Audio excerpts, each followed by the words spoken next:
8:01 in the Mile High City on this Friday, November 7th, 2025. Good morning, Denver, Colorado. You've tuned in to the Jeff and Bill Show, News Talk 710 KNUS. I'm your co-host, Jeff Hunt, along with Bill Thorpe, bringing you the freshest insights and hottest takes from the right, left, and center. Headline from the New York Times, Elon Musk wins a $1 trillion pay package, creating split screen on wealth in America. Tesla shareholders approved a plan to grant Elon Musk shares worth nearly $1 trillion if he meets ambitious goals, including vastly expanding the company's stock market valuation. Tesla shareholders on Thursday approved a plan that would make Elon Musk the world's first trillionaire, 2 days after New Yorkers elected a tax-the-rich candidate as their next mayor. This discrete moment offered strikingly different lessons about America and who deserves how much of its wealth. At Tesla, based in the Austin, Texas area, shareholders have largely bought into a winner-takes-all version of capitalism, agreeing by a wide margin to give Musk shares worth almost $1 trillion if the company under his management achieves ambitious financial and operational goals over the next decade. But halfway across the country, in the home to Wall Street, the titan of capitalism, New York City itself, Zoran Mondani's victory served as a reminder of the frustration many Americans have with an economic system that has left them struggling to afford basics like food, housing, and childcare. What do you think of a $1 trillion pay package for Elon Musk, Mr. Thorpe? I think it's silly. But again, they're the shareholders. Vote for it if you want. Vote to pay him in unicorn sweat if you want. Go right ahead. Whatever you want. That's you guys. I'm glad to hear that. I'm glad to hear that. I wasn't sure I was going to hear that. Really? Why not? Yeah. I mean, I think it's stupid. I don't think it deserves it. I think he's a big fat liar. But that's on you. That's on you if you voted for this being a Tesla shareholder. You can vote for that compensation package and make it as asinine as you want. I thought I might hear that there shouldn't be billionaires in this country, or there shouldn't be now trillionaires like Mondani is saying. Saying that billionaires shouldn't exist. No, they can exist just fine. Because that's where I'm going to get the tax revenue. Yeah, absolutely. Absolutely. He hits $1 trillion. He hits $1 trillion. Absolutely. That. Oh, hell yeah. I've been very, very open about the fact that I want to tax wealth, not work. Yeah, absolutely. This is wealth. Absolutely. Sure. He hits that. Great. There's a whole lot of zeros that we can add to our tax revenue because of it. Good job. And if he hits those deliverables, go right ahead. I'm super skeptical that he's going to be able to hit some of these. We'll have to see. Other ones are short putts. But again, we've got a long list of him just not telling truth about what's going to happen with Tesla. And now he thinks it's a robot company, even though the thing they manufacture the most is cars. So great. Go right ahead. Again, it's their company. The shareholders can vote for it. Go right ahead. You can vote for unicorn tiers to be the payment system if you want. Fine. There's an element of Bill that still holds on to the free market capitalism, which I appreciate. Yeah. Now he wants to tax it. Yeah, hell which, of course, that's not theft, but at least he allows you to still make it. Well, let's get to this and plus more. We got Blake coming up. You want to do Mike real quick? Yeah, let's talk to Mike real quick. Because he's got an interesting perception on our last hour. We're talking about tariffs as well. So, good morning, Mike. You're on with Jeff and Bill. Yeah, talk to us about tariffs, economy, and everything else. Good morning, guys. This is Mike from Denver, and I work for a manufacturing company now for 35 years, and the tariffs are, I've heard your conversation this morning, first-time caller, been listening to you because I have a friend that's a dedicated listener to you. But the tariffs are brutal for us. I mean, we work with some huge companies that we've had contracts for, and they don't care that the product costs more to build. I mean, sheet metal is gone through the roof because of the tariffs, and it is hurting, manufacturers in the country. So, so our product costs more. Do we raise the price? And then we raise the price, and then it's close to what it's still more than the tariff prices are, and it's been brutal for manufacturing companies. I heard you talking about finished goods. I'm talking about making the goods. Yeah. All the components that go into it. And Mike, I don't discount that at all. Oftentimes, it's a very similar argument to minimum wage, that it's going to be passed off on other people, and it essentially becomes a tax on other people. I guess I just don't know, Mike, what we do. I know that it brought in cheaper material for you, but that was material that was produced elsewhere, I'm guessing, right? Yes, the material's coming from, wherever, China, whatever, sheet metal, fasteners, whatever. I don't have an answer either way, but it's what you said, who's going to control it? Like, who's going to monitor it? Because we've also seen that as well. You've seen lawsuits, somebody classifies this as a tariff and it's 20% more, but this other company says, it falls into a 40% more. And we've just seen price fluctuations like insane. That's the case. And I understand that it puts people in a tough situation, but I also recognize that, part of Donald Trump's mandate getting elected was the current state of our economy, the manufacturing that's taking place, the fact that we were almost exclusively a consumer-based nation as opposed to a manufacturing nation is what Americans want to change. And I think he's trying to do that. I think he's willy-nilly throwing tariffs out there. I think he's trying to address some problems like with fentanyl. And then he's trying to get manufacturing back here. So, I don't know. Mike, Denver, I sure appreciate the call as part of the complications of all this. Join the conversation. Plus, should we have trillionaires? Is that a failure of the market system? Can't afford houses and someone over there's got $1 trillion? Or is that just envy speaking? We get to decide how much you can have and can't have. Mr. Mamdani saying that we shouldn't have billionaires. Love to hear from you. Join the conversation. The phone line is 303-696-1971. Text us at 720-819-5115. Now it's time for News and Comment with Blake Olson. Blake Olson. Blake Olson, News and Comment. TGIF, good morning. 34, 35, and some clouds out there, but there's sunshine also in Denver. Expecting a high of 64 today. News sponsored by Pastor Camp Heating and Air Conditioning at 303-777-1234 to learn more about special savings opportunities on Lennox equipment. Our top story, well, before you go, you better check. Check before you go. DIA will see flight reduction starting today as the FAA tries to maintain safety during the ongoing Schumer shutdown. This man is at DIA. I'm actually traveling in 2 weeks, and I'm worried about there's going to be some lines.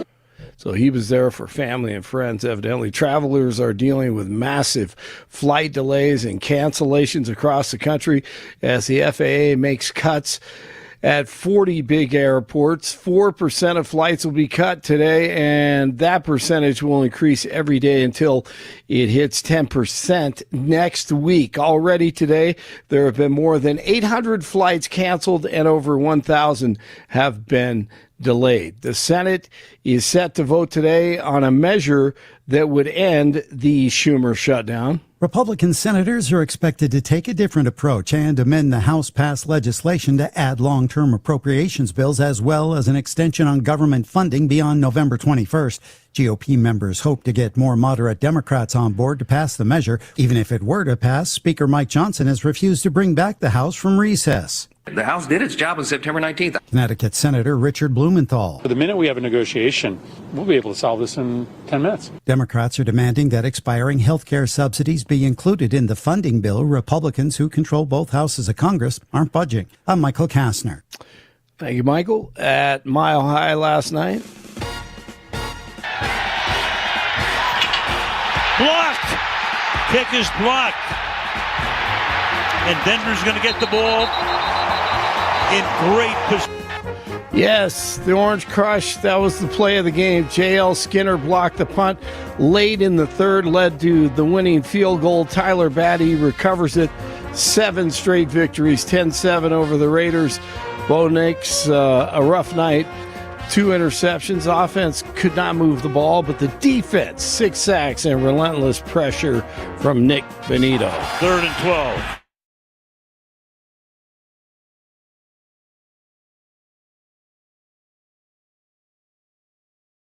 Direction. Yes, they did. Sean Payton, head coach. Republican senators are expected to take that's the wrong one. That's not Sean Payton. Here's Sean Payton. A hard-fought win. A lot of stuff for us to cover, and yet I'm real proud of the fight. Give Vegas credit. They came in here. They had a real good plan. Did some things that were challenging. We got a punt. Blocked a punt on the kicking game. Our defense was fantastic.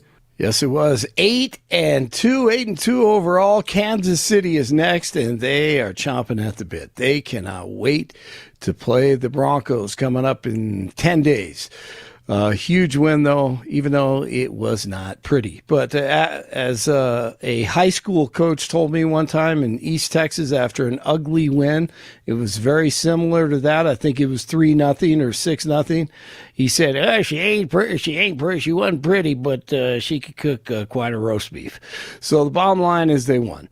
The U.S. Marshals have brought former NFL receiver Antonio Brown back to the U.S. to face attempted murder charges. He was arrested in Dubai. Brown is accused of opening fire outside a celebrity boxing event in Miami in May. 47 will host Hungarian Prime Minister at the White House today. Viktor Orban and DJT will talk about stopping the purchase of Russian oil as a part of a pressure campaign to end the war in Ukraine. All right, so some of people on the right actually sounding like lefties the past week, wanting to silence and censor Tucker, and that's un-American. He was talking about not being attacked because of your DNA on Thursday. We all have to hear that, and because that is the basis of Western civilization. Western civilization is derived from the New Testament.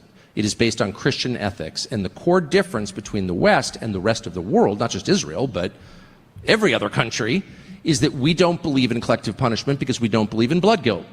We don't believe that you are born guilty, and we also don't believe that you're born virtuous. We believe that God created every person as an individual. God did not create communities. Every woman gives birth to a human being, and every person has the spark of God inside him. I mean, that's what we believe as Christians. And every person has the possibility of redemption. And in my religion, the great human hero, in Christianity, Jesus is God in human form. But the great human hero in the New Testament is its primary author, Paul. Yes, I agree. I love it. I could listen to that all night. 38 or all day. 38 in Highlands Ranch, 37 in North Glen, 39 in Denver. Jeff and Billy continue, and you are waking up with Jeff and Bill. And I love the jingle. Come on. I want to listen to that all day also. Blake Olson, News Talk 710 KNUS. It'll be breezy and trending a little bit cooler over the next 24 to 48 hours as another front will pass through the region. This front may produce a little bit of snow shower activity in Colorado's mountains of the north, but otherwise just cooler, breezy conditions down here along the front range. It'll be partly cloudy. We'll make the 60s today a bit breezy, low to mid-30s tonight. Brisk winds and cooler, only low to mid-50s Saturday, 20s Saturday night, a cool day, 40s and 50s Sunday. But right back into the 60s Monday, Tuesday, and Wednesday of next week. Meteorologist Don Day in the 710 KNUS Weather Center.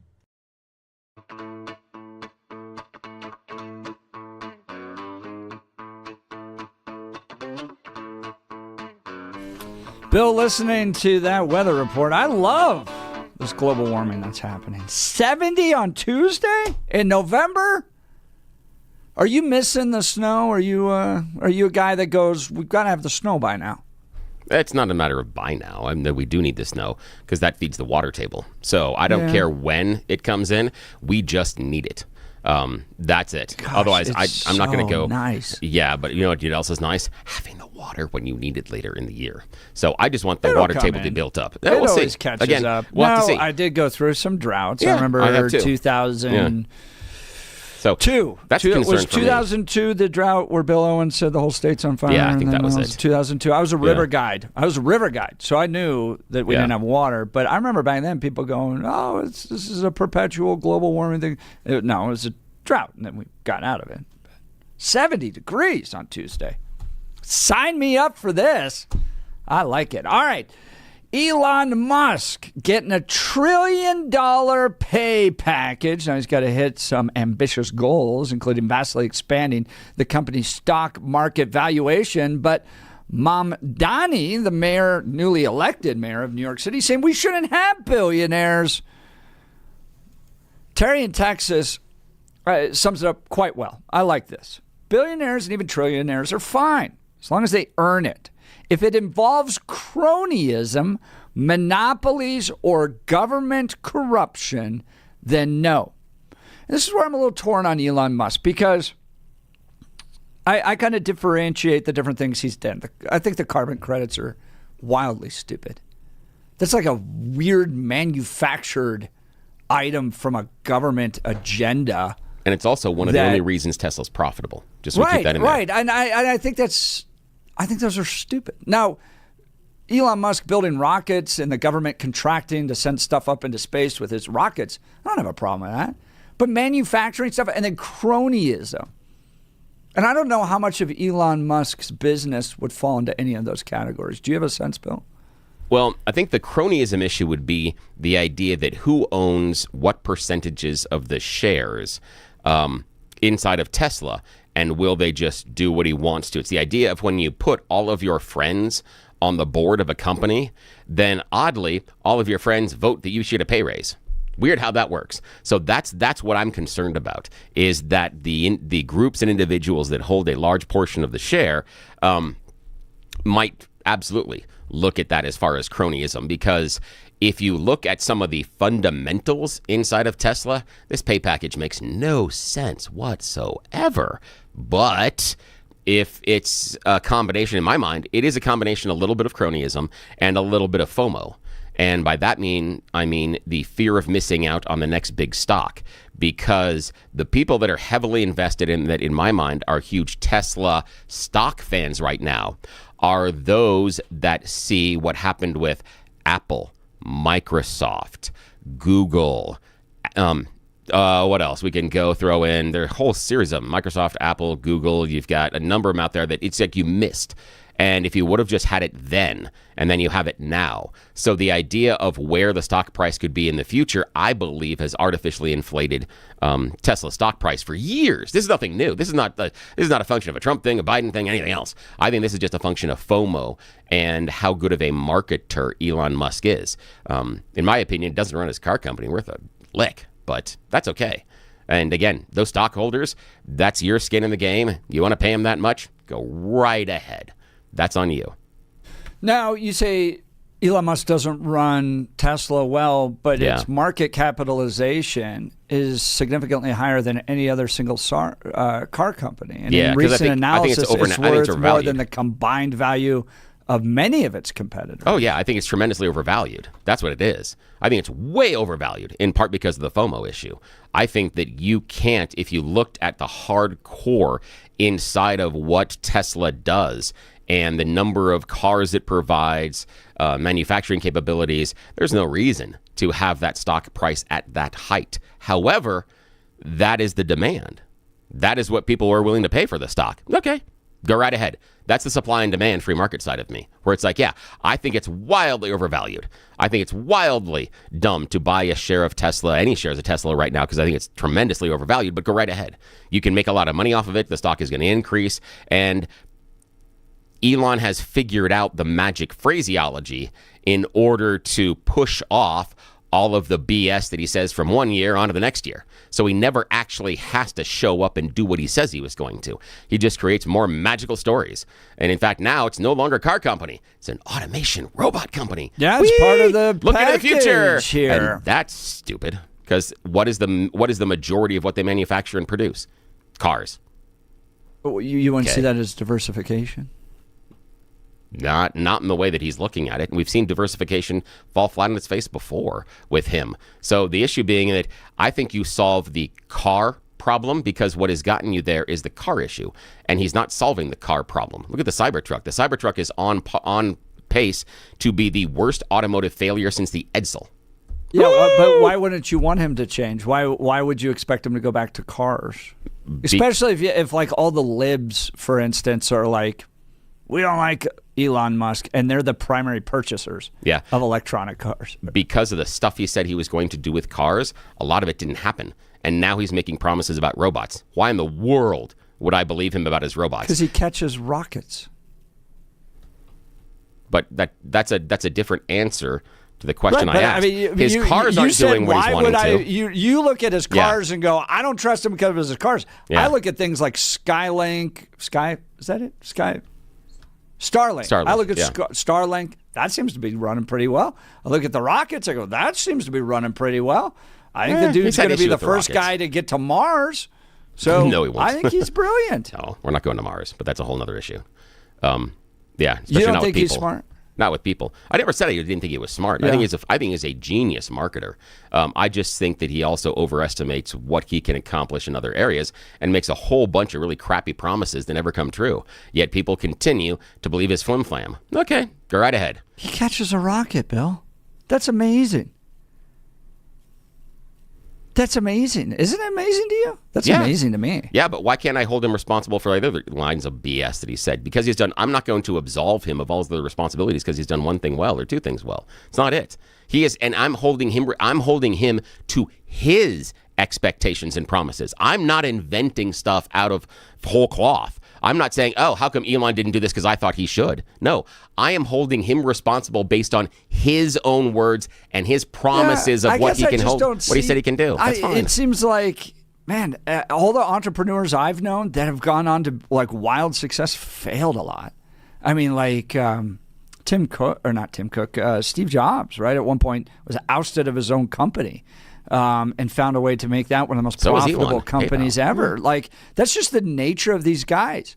They're going to have failures, but they're going to have wild successes. And that's why Tesla stock is so high. Because people are betting on that despite his repeated failures, eventually he's going to shoot the moon.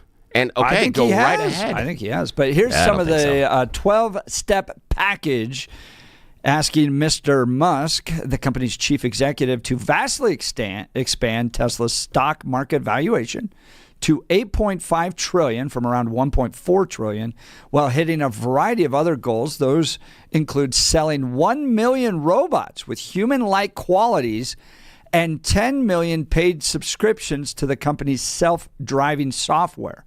What we're about to embark upon is not merely a new chapter in the future of Tesla, but a whole new book. Tesla's stock price fell modestly in after-hours trading. Would you buy one of these robots? I'm intrigued by them in the sense that obviously automation has improved so many aspects of our lives, but some of these human robots are weird, and they don't seem all that functional. Maybe I'm just watching like joke videos where they act more like toddlers running into mirrors. But what do you think of these human robots? Do you think Elon Musk can build those? I think that these human-looking robots are a parlor game. And I think that it is the wrong stages of development. I think they're missing out on where the development should be. And this is what I mean by that. Elon's talking about the idea that this robot could go and mow your lawn or shovel your snow or clean the dishes. And if I was going to design a robot that was going to mow my lawn, it wouldn't be bipedal. It wouldn't at all. If I was going to design a robot that was going to shovel my snow, it wouldn't look like a human. If I was going to design a robot that washed my dishes on their feet, I mean, well, it'd be treads if I'm going to do something on there. But the idea is, what the problem I believe that he has done functionally is he is trying to make an automaton. And in large areas, the human form is going to be the least effective way to get these things accomplished. And what I mean by that is when we see large-scale manufacturing, going back to last hour, when we talk about large-scale manufacturing, the automotive manufacturing, computer chip manufacturing, things like that, those automated components do not look like humans. If it was cost effective and efficient to build them like humans, they would do it. He is caught, in my mind, in a Huxley fantasy where he's trying to create fake humans, and he's going to go down the line of Blade Runner. That's what he's looking for. Okay, that is an admirable thing to chase. Go right ahead. But these promises of this being some sort of robot babysitter or your very own C-3PO inside your house is silly and in a large part ineffectual, because that design is very, very poor. We have succeeded as a species despite our really weird design of being bipedal with 2 arms and a giant head. We've succeeded despite that. What do you think? Elon Musk getting $1 trillion pay package? Is this a triumph of capitalism? Look, he employs a lot of people. This is the free exchange of goods. You have shareholders willing to invest in this guy. They believe that he can deliver this. What are we to complain about it? Or do you agree with Mom Donnie, the newly elected mayor of New York, that billionaires and especially trillionaires shouldn't even exist? This is a result of the failures of capitalism, and we need to either tax him more or reduce his ability to even make that much money. Give us a call, 303-696-1971. Text us on the Dan Caplis Law text line, 720-819-5115. Look, whether you're a trillionaire or you're on the other end of the spectrum like Bill and I are, you can afford Gyrie's and the great work they do to provide custom Hunter Douglas blinds, shades, and shutters. Look, we were trying to improve our home, and I'm not a big home improvement guy. I typically wander around Home Depot, and I'm like the guy that has to go like 8 times because I get the wrong thing. And I don't really ask a lot of questions. And my wife likes to ask a lot of questions. And so when we got to sit down at Gyrie's, we sat down with a professional designer who showed us an incredible selection of Hunter Douglas custom blinds, shades, and shutters. They walked us through everything, helped us come up with perfect options to enhance the look and functionality of our home. So whether your curtains are clashing or you just want a fresh look, Gyrie's has the solutions. Their designers are the experts, and they can help you with everything from window treatment to full room decor. And here's the best part. They offer a personalized in-home consultation. They'll bring the paint samples. They'll bring the blind samples. They'll even bring lasers to measure everything. They'll come directly to you so you can get the same expert advice right in your own home that we got in ours. Do yourself a favor. Get started today. Visit Gyrie's.com. That's GUIRYS.com. Go see the great people at Gyrie's. You'll be sure to thank me. And we'll continue with your phone calls and texts. You're listening to The Jeff and Bill Show. This is Denver's Talk Leader News Talk 710 KNUS.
Welcome back to the Jeff and Bill Show. We're talking Elon Musk getting a $1 trillion pay package.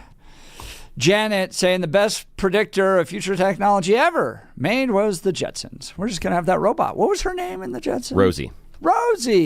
Rosie was sweet. You know everything. You're like this little I'm a fountain of useless knowledge. It is ridiculous. The number of stuff just useless things in my brain that offer no help to anybody whatsoever. People texted in, though. Billy thinks he's smarter than not only Elon Musk, but those making the decisions about trillions of dollars and thousands of employees. Not at all. And again, I love this where people go, oh, Bill thinks he's smarter. No, not at all. I'm holding Elon to his promises. I don't understand why that is difficult for some people to wrap their heads around. When he says, I'm going to do this and then doesn't, I think it's fair to critique him on that and then question other promises in the future that he says he can deliver when he has a track record of missing so often. All I'm doing is judging. Really? Yes. So often? Yeah. He's made some amazing things. I can go year by year. We can start. But and even there's if an so many entrepreneur, things. let's say they failed 99 out of 100 times, but they hit a grand slam with one. I mean, is that fair? I guess that's just like what I love about entrepreneurs. I have some that are in my life that I went to college with, and they had a lot of failures along the way to get to some great success, and I just don't see the point of criticizing that. Well, how many of those people were paid exorbitant amounts of money while they were failing? I mean, that's it. No, the idea is your idea is that, well, all these people that have bad ideas are missing these things. Eventually, they're going to be a winner, so everything's forgiven. But, I mean, I disagree. That's the point of the free market is that if people want to get into that relationship with somebody, then they're welcome to do so. Yeah, that's why they're welcome to pay him $1 trillion. And I'm not saying I'm smarter than him. I'm saying the stuff that he said was going to happen, the stuff he said he was going to build, turned out over and over again to be bupkis. He has had some successes. I absolutely, and I've told you this off the air, Jeff, and you could verify to the listening audience that Starlink is the best product of that kind on the market. Hands down. There isn't one that is better right now. I'm okay with that. And I can acknowledge that. I'm not saying I'm smarter than Elon. I'm saying that he has a laundry list, inside of Tesla especially, of crap he's never delivered. So I wouldn't believe him based on the direction he says the company's going or he's taking the company. Well, I wouldn't pay him that, but I'm not a shareholder. I didn't get to vote. They voted for it. Go right ahead.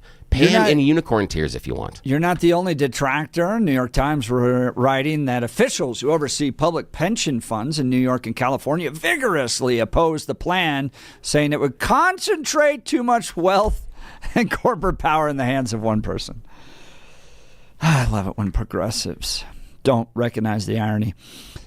This is not pay for performance. It's pay for unchecked power, said Thomas D. Napoli, the New York State comptroller, told reporters and investors in a recent conference call. Even Pope Leo. By the way, I got my Pope Leo bobblehead up here. Let's get Pope Leo on here so we can read his comments about wealth disparity. Here we go. Even Pope Leo weighed in, saying in an interview with Crux, a Catholic news website, that Mr. Musk's compensation was a symptom of a growing disparity between working people and the wealthy. The median Tesla worker earned around $57,000 in 2024, according to the company's security filings. Mr. Musk addressed some of these. Oh, here. Look, Bill, we can do both. Here we go. Look at this. Do you know anybody else that could do this? No, not at all. I got Pope Leo and I got Elon Musk. We got visual aids here. This is fantastic. This is like the puppet show at Casa Bonita. Yeah, that's what this is. I love this. This is great. Pope Leo. He said the wage disparity is too much. Yeah. By the way, anyone's been to the Vatican, there's a bit of a disparity there. That's a good point. That's a good point. Mr. Musk addressed some of those concerns, saying that the company's humanoid robots, Optimus, was the singular solution for addressing poverty. Oh, boy, the robot remains under development. People often talk about eliminating poverty and giving everyone amazing medical care. Well, there's actually only one way to do that, says Elon Musk. And that's with the Optimus robot. You start getting into like some pretty wild sci-fi sort of scenarios. Oh, no. What happened to his hand? Oh, no. Whose hand? I'm missing Elon Musk's hand. Uh-oh. It's okay. We'll get a robot one for him. Oh, here it is. We'll get a robot one for him. We'll get Optimus. That's it. Yeah. That's what we need. Optimus, the robot, is here to help Elon Musk. Yes, to do that. All right. Well, let's go to the phone lines. Thomas in Denver. Good morning, Thomas. You're on with Jeff and Bill. Hey, morning. How are you? Hey, I'm good. How you guys doing? Not bad. What's on your mind? Well, I initially called about the cancellations of the flights, but I called in yesterday and I said that all of the big airlines should get together in a room and decide to just pay these air traffic controllers, and all of this wouldn't have happened. So I guess no paychecks went out for them guys, and here we are. But anyhow, I mean, you guys have quite a few things going on over there, and but regarding Elon Musk, yeah, go ahead, pay him. Let the stockholders go ahead and pay this guy. And what do you do, Tom, with the wealth disparity? As the Pope pointed out, the average worker makes $57,000. He's making $1 trillion. What's going on? Good for him. He's taking risks. He's the one that he's not the only guy, I would imagine, in his organization that is, cerebral. These guys are brainiacs. So, he hires the best, and he pays. I'm sure he pays out big time money for these guys. But yeah, go ahead. He's taking the risk. He's a big brain.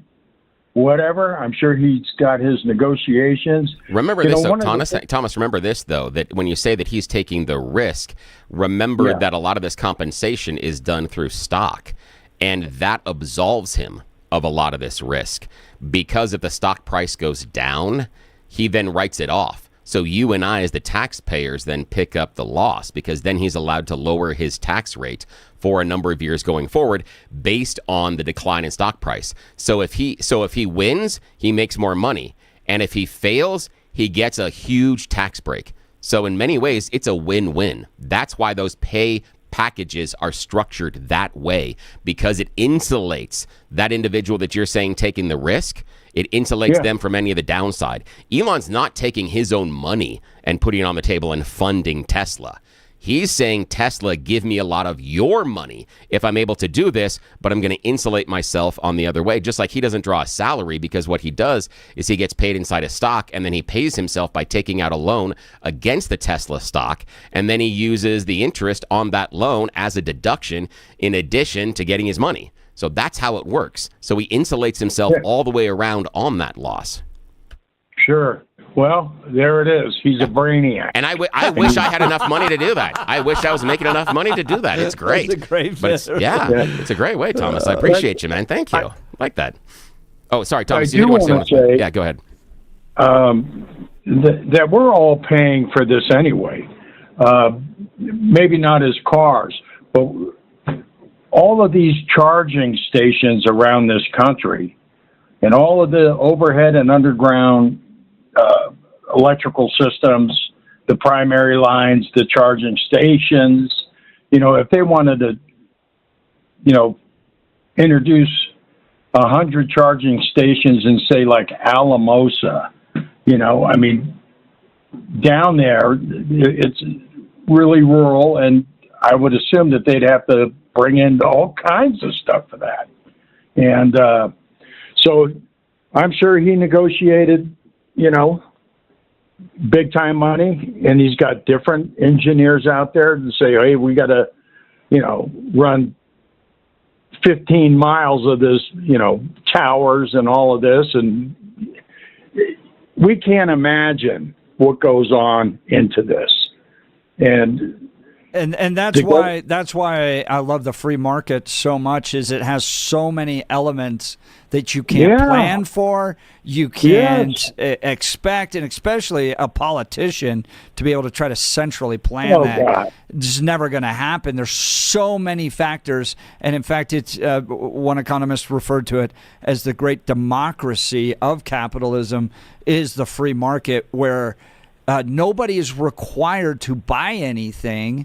you get to have the freedom to do that, and it sends all these signals out into the economy about prices, about what somebody's worth, and that all starts with the consumer, with your own property and money, as opposed to, central planners forcing it.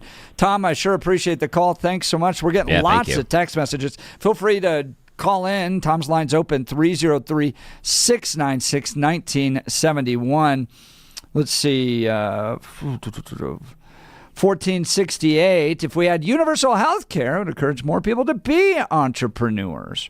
Right now, people have to work for a company with a set income in order to get insurance. It would be better for the companies because they wouldn't have to pay for health insurance to their employees. So there's this general argument that oftentimes you hear in like socialist regimes that the creators will flourish because they can just sit around and paint or write movies or create music and they don't have to worry about all those jobs. I don't think it exists, in part because oftentimes quality art is embraced and is figured out in a market system. And so if you're forced to make your living off of your art, you then have to create art that is consumable to people. This is where I think we end up with like the really bad, ugly art that exists in our cities, right? Where the city comes in and is like, we're going to, like a bunch of politicians, like a bunch of weirdo politicians that buy the art. And then you just sit there in the city and you're like, this is so ugly. I think the free market improves the quality of the art that we consume. So I'm not sure that free healthcare provides that. I do think that universal healthcare would allow more people to be entrepreneurs. I don't think it would be, as you talked about, this great growth in all of the arts and everything else. I think what it would allow certain individuals that might not be able to afford what we need as far as a capital investment now to get involved in entrepreneurship. I think it would make it easier for some, but I wouldn't put that as one of my top arguments for anything as far as universal healthcare, because I think that is such a small portion of the population. I don't think that doing it for that is necessarily worth it, if that makes sense. Yeah, I understand, but I also think what drives entrepreneurs, because I did bootstrap a company one time, which means we just start a company with no actual investment other than our savings. Yeah. Dude, going hungry, that will get you to work the 80 hours. Yeah, I know that people are like, that's so rude. But if you're an entrepreneur starting something, and you want motivation, keeping the lights on keeps you motivated. I understand that keeps you motivated, but I think the larger question is, what do you do about healthcare at that time? And the reason I think that's an issue is you're bootstrapping up that company and you're doing 80 hours a week and you're coming home from a meeting with a possible place that you can get your product or your service done, and you're T-boned at an intersection. And if you don't have insurance, there goes your company. And so that's what I think the problem is I'm talking about, this is stuff that is external that you would never have. And that's why, again, I'm not saying that I would argue for universal healthcare based on this branch, because that example that I just gave is such a small portion of a smaller portion of a smaller portion. It's not realistic to say that's going to happen all the time, but that's the question, and that's the issue that I have. And I think that that type of idea prevents some people from getting into it. But yeah. All right, join the conversation. Phone lines are open, 303-696-1971. Text us on the Dan Caplis Law text line, 720-819-5115. Speaking of Dan Caplis, I've known Dan for well over a decade. This guy is rock solid in the values. That matters because who you choose to represent you in an injury case says a lot about you to everyone involved in the case. Dan Caplis, the son of a police officer and a former seminarian who's dedicated the last 40 years of his life to helping people who've been hurt in serious motor vehicle crashes. Dan is believed to be the only lawyer in Colorado history to win five straight multi-million-dollar verdicts in Colorado crash cases. Dan is also believed to have won the largest truck crash verdict in Colorado state history. He also just got $200 million for the family of the young girl that died in the Glenwood Springs amusement park accident, exposing that the company running that amusement park had workarounds when alarms were going off. They actually trained their employees to turn the alarms off So not only did he get justice for that family, he set a standard that you've got to put the safety of Coloradans first. That's why everybody loves Dan Caplis and trusts him. He's the official law firm partner of the Denver Nuggets and the Colorado Avalanche. Dan Caplis Law is a serious firm for serious cases. Dan accepts righteous injury cases on a percentage fee basis so that he can represent good people from all walks of life without regard to ability to pay. So if you need Dan's help, give him a call, 303-770-5551. 303-770-5551 or hit dancaplislaw.com. That's Dan, C-A-P-L-I-S law.com. We'll continue with your phone calls and texts. You're listening to The Jeff and Bill Show. This is Denver's Talk Leader News Talk 710 KNUS.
Welcome back to the Jeff and Bill Show. We're talking Elon Musk and his $1 trillion pay package on the same week that Mom Donnie gets elected in New York City and says we shouldn't have billionaires.